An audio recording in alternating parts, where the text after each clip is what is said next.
संजय राऊत यांनी वंचित बहुजन आघाडीच्या स्टेटमेंटला उत्तर देताना डॉक्टर बाबासाहेब आंबेडकरांच्या चळवळीच्या वारसदारासंदर्भात जे विधान केलंय ते अतिशय चुकीचं आहे। त्यांनी राजकीय टीका करत असताना डॉक्टर बाबासाहेब आंबेडकरांचा उल्लेख करणं टाळलं पाहिजे।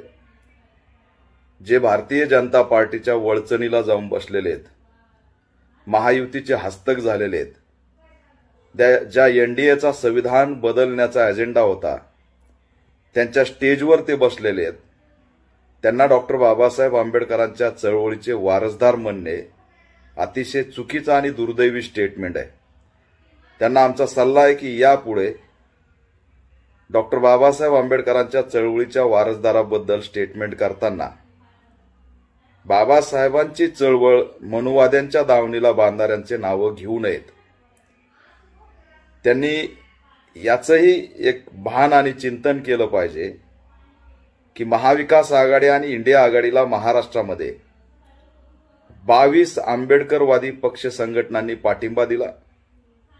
संविधान वाचवण्यासाठी या मनुवादी व्यवस्थेच्या विरोधात बंड पुकारला। ते डॉक्टर बाबासाहेब आंबेडकरांचे खरे विचाराचे चळवळ चालवणारे पाईक आहेत। त्यामुळे मनुवाद्यांसोबत बसलेल्यांना वारसदार म्हणणे आणि राजकीय टीकेसाठी डॉक्टर बाबासाहेब आंबेडकरांच्या नावाचा उल्लेख करणे हे यापुढे संजय राऊतांनी टाळलं पाहिजे असा आमचा त्यांना सल्ला आहे।